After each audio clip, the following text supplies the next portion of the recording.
வணக்கம் மக்களே. ஸோ இன்றைக்கான டாபிக் நம்ம பார்க்குறதுக்கு முன்னாடி ஒரு சின்ன அப்டேட்டு. இதுக்கு முன்னாடி நான் லட்டு விஷயத்தை பற்றி ஒரு வீடியோ போட்டிருப்பேன். ஸோ அந்த வீடியோ ரிமூவ் பண்ண சொல்லி சில கட்சியிலேருந்து நான் இப்போ காண்டாக்ட் பண்ணி பேசிகிட்டு இருக்காங்க. ஸோ மேக்ஸிமம் அந்த வீடியோ நான் டெலிட் பண்ண மாட்டேன். அதையும் மீறி அந்த வீடியோ டெலிட் ஆயிடுச்சுன்னா சம் ரீசன்னால் நான் டெலிட் பண்ணிட்டு நீங்கள் அண்டர்ஸ்டாண்ட் பண்ணிக்கோங்க. ஸோ அந்த வீடியோ என்ன அப்படின்னு நீங்கள் பார்க்கணுன்னா இங்கே நான் உங்களுக்கு ஐகார்டில் தரேன். நீங்கள் என்னென்னு அந்த வீடியோ பாருங்கள். So sit back and relax. This is your mister black T-shirt channel. நான் உங்கள் மிஸ்டர் பிளாக். ஸோ இன்றைக்குள்ள டாப்பிக்கில் போகலாமா? ஸோ இன்றைக்கான டாபிக் என்ன அப்படின்னா செம்மொழி, அதாவது கிளாசிக்கல் லாங்குவேஜ்னு சொல்லுவாங்க. ஸோ செம்மொழி ஏன்டா நீ இப்போ பேசுகிற அப்படின்னா, ரீசெண்டாக ஒரு 5 மொழியை செம்மொழியாக ப்ரொமோட் பண்ணியிருக்காங்க நம்ம மோடி கவர்மெண்ட். அந்த மொழி என்னென்னா மராத்தி, பழி, பக்ரிதி, அசாமி, பெங்காலி. இந்த 5 லாங்குவேஜையும் செம்மொழியாக இப்போ அவங்க ப்ரொபகண்டா பண்ணியிருக்காங்க. ஸோ இதுக்கு முன்னாடி என்னென்ன லாங்குவேஜ் இருந்துச்சு அப்படின்னா, தமிழ், சான்ஸ்கிரிட், தெலுங்கு, கன்னடா, மலையாளம், இந்த லாங்குவேஜ்லாம் இருந்துச்சு. மொத்தம் 11 லாங்குவேஜ் செம்மொழியாக இப்போ சொல்லியிருக்காங்க. ஸோ முதல்ல எந்த மொழி செம்மொழியாக வந்துச்சுன்னா ஆப்வியஸாக நம்ம தமிழ் தான். கிட்டத்தட்ட 1902 வருஷத்தில் பரிதிமார் கலைஞர் அப்படின்றவர் நம்மளோட தமிழ் மொழியை செம்மொழி ஆக்கணும் அப்படின்ட்டு சொல்லியிருக்காரு. கிட்டத்தட்ட 100 வருஷம் கழிச்சு 2004 வருஷத்தில் தான் நம்ம அப்துல் கலாம் ஐயா இது செம்மொழி அப்படின்ட்டு பாராளுமன்றத்திலையும் நாடாளுமன்றத்திலையும் அறிவிச்சு அஃபீஷியலாக தமிழ் செம்மொழியாச்சு.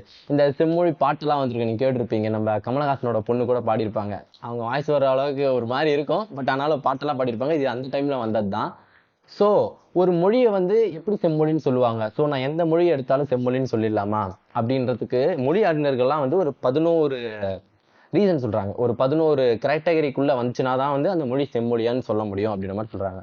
ஸோ அது என்னென்னு தான் பார்க்க போகிறோம். ஸோ முதல் விஷயம் என்னென்னா, பழைய லாங்குவேஜாக இருக்கணும். ஓல்டு லாங்குவேஜ், அதாவது ரொம்ப பழைய லாங்குவேஜாக இருக்கணும். ரீசெண்டாக இப்போ இங்கிலீஷ்லாம் பார்த்தீங்கன்னா ஒரு 200-250 இயர்ஸ்க்கு முன்னாடி தான் இங்கிலீஷ். ஸோ அந்த மாதிரி இல்லாமல் ரொம்ப பழைய ஓல்டு லாங்குவேஜாக இருக்கணும். இது ஃபர்ஸ்ட் கண்டிஷன். செகண்ட் கண்டிஷன் என்ன சொல்கிறாங்கன்னா, பிரான்ச் லாங்குவேஜ்க்கெல்லாம் மதர் டங்காக இருக்கணும். ஃபார் எக்ஸாம்பிள் நம்ம தமிழ் எடுத்துக்கிட்டோன்னு வச்சுக்கோங்களேன். தமிழ் நம்ம Kannada, Malayalam, most probably Malayalam letters எல்லாம் பார்த்தீங்கன்னா தமிழ் மாதிரியே இருக்கும். அந்த லெட்டர்ஸ் எல்லாமே சவுண்டு அதெல்லாம். ஸோ இந்த மாதிரி பிரான்ச் லாங்குவேஜ்க்கெல்லாம் மதர் டங்காக இருக்கணும். மூணாவது இண்டிபெண்டன்சி, அதாவது தனித்தன்மையாக இருக்கணும். அதாவது தனியாக தெரியணும் அந்த லாங்குவேஜ். ஏதாவது ஒன்று ஸ்பெஷலாக இருக்கணும். ஃபார் எக்ஸாம்பிள் நம்ம தமிழில் அக்கெல்லாம் இருக்குது பார்த்தீங்களா, ஆயுத எழுத்து, மெய் எழுத்து, உயிர் மெய் எழுத்து, இந்த மாதிரிலாம் தனித்தனியாக இருக்காது மற்ற லாங்குவேஜில். ஸோ ஒரு பேசிக்காக இந்த மாதிரி இருக்கணும் ஒரு செம்மொழி அப்படின்னா. அப்புறம் ஸ்பெஷலாக இருக்கணும், ஏதாவது ஒரு ஸ்பெஷாலிட்டி இருக்கணும் அந்த லாங்குவேஜில். நான் முன்ன சொன்ன மாதிரி அதுக்கப்புறம் கிராமர் இருக்கணும். ஒரு மொழின்னு எடுத்துக்கிட்டால் அது கிராமர் இருக்கணும். கிராமர் இல்லாமல் அந்த மொழியே இருக்காது. Most of the language grammar இருக்கும். For example past tense, present tense, future tense, அந்த மாதிரி கிராமர் இருக்கணும். அதுக்கப்புறம் காமன் கிராமர்ஸ் இருக்கணும். இது இல்லாமல் 6வது விஷயம் காமன் கிராமர்ஸ். காமன் கிராமர்னால் இப்போ செல், சென்றான், செல்லுவான், ஓகேங்களா. Past tense, present tense, future tense, இது மூணுக்கும் டிஃப்ரென்ஸ் இருக்குது. இதே கிராமர் சென்டென்ஸ் தான் இங்கிலீஷ்லையும் யூஸ் பண்ணுவாங்க. இதே கிராமர் சென்டென்ஸ் தான் மற்ற லாங்குவேஜ்லையும் யூஸ் பண்ணுவாங்க. ஸோ இந்த மாதிரி ஒரு காமன் கிராமருக்குள்ளே இருந்துச்சுனாலே அது இந்த கண்டிஷனில் ஓகே ஆகிடும். அடுத்தது பார்த்தீங்கன்னா டீச்சிங், அதாவது பட்டறிவுன்னு சொல்லுவாங்க. இப்போ டீச்சிங் இதாக இருக்கணும். இப்போ தமிழ்நாட்டுக்குள்ளே வந்தோன்னா தமிழ் வழி கல்வி இருக்குது. ஸோ மற்ற சப்ஜெக்ட்ஸ் எல்லாம் இங்கிலீஷை தவிர மேக்ஸு, சயின்ஸு, சோஷியல் சயின்ஸ் இதெல்லாம் தமிழ்லேயே சொல்லி தருவாங்க. அதுதான் பட்டறிவு, அதாவது தமிழ் வழி கல்வியாக இருக்கும். அடுத்தது ஈக்குவாலிட்டியில் நம்ம என்ன சொல்லுவோம் அப்படின்னா, ஃபார் எக்ஸாம்பிள் சில லாங்குவேஜ் எல்லாம் இருக்கும், அந்த மதத்தில் இருக்கவங்க மட்டும்தான் பேசுவாங்க, அந்த ஜாதியில் இருக்கவங்க மட்டும்தான் பேசுவாங்க. அந்த மாதிரி இல்லாமல் எல்லா மதத்தில் இருக்கவங்களும் எல்லா ஜாதியில் இருக்கவங்களும் அந்த நம்ம தமிழ் பேசுவாங்க. அந்த மாதிரி காமனாக இருக்கிறதா ஈக்குவாலிட்டியில் வரும். அதுக்கப்புறம் பார்த்தீங்கன்னா ஈக்குவல் கிராமராக இருக்கணும். நான் முன்ன சொன்ன மாதிரி இதுலேயும் present tense, past tense, future tense, அந்த மாதிரி 3 இருக்குது இல்லைங்களா. அந்த 3 விஷயம் காமனாக இருக்கும் மற்ற லாங்குவேஜோட. அப்படி இருக்கும்போது தான் இந்த 9th கண்டிஷனில் இதாகும். அப்புறம் 10th கண்டிஷன் பார்த்தீங்கன்னா ஹை ஸ்கில்னு சொல்லுவாங்க. ஃபார் எக்ஸாம்பிள் நல்கருத்து சொல்கிற மாதிரி இருக்கணும். நம்ம இப்போ திருக்குறளே எடுத்துக்கோமே, 2000 வருஷத்துக்கு முன்னாடி வந்தது. அதில் ஒரு குறள் சொல்கிற மாதிரிங்க, செல்வத்துள் செல்வம், செவிச்செல்வம், அச்செல்வம், செல்வத்துள் எல்லாம் தலை.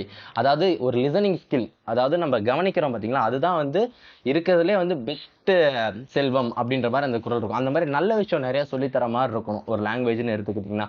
அப்புறம் கடைசி 11th லாஸ்ட் என்னன்னு பார்த்தீங்கன்னா ஆர்ட்ஸ், கலை இலக்கியம். உங்களுக்கே தெரியும், பரதம், அந்த மாதிரி நிறைய விஷயம் இருக்கு இல்லையா. இந்த மாதிரி இந்த ஒரு 11 கண்டிஷனுக்குள்ளே வந்தால் தான் அதை செம்மொழினே சொல்லுவாங்க. ஸோ இந்த மாதிரி கண்டிஷனுக்குள்ளெல்லாம் தான் இப்போ இந்த 5 லாங்குவேஜ் செம்மொழியாக ப்ரிப்பேர் பண்ணியிருக்காங்க. இந்த செம்மொழி மராத்தி, பாலி, பக்ரிதி, அசாமி, பெங்காலி இதெல்லாம் இப்போ தான் ப்ரொமோட் பண்ணியிருக்காங்க. இந்த லிஸ்ட்டில் எங்கடா ஹிந்தியே இல்லை அப்படின்ற மாதிரி நீங்கள் வரலாம். ஸோ ஹிந்தி ஏன் வரலன்னு எனக்குமே தெரியல. எனக்கு ஒரு ஐடியா இல்லை ஏன் ஹிந்தியை வந்து இன்னும் செம்மொழி ஆக்காமல் இருக்காங்க. ஏன்னா இப்போ சென்ட்ரல் கவர்மெண்ட் எல்லாமே ஹிந்தியில் தான் இருக்கணும், நம்ம அபிஷியல் லாங்குவேஜே வந்து ஹிந்தியாக தான் இருக்கணுன்ற மாதிரி அவங்க ப்ரொபகண்டா பண்ணிட்டு இருக்காங்க. ஆனால் இன்னுமே ஏன் வந்து ஹிந்தி வரலன்னு எனக்கு தெரியல.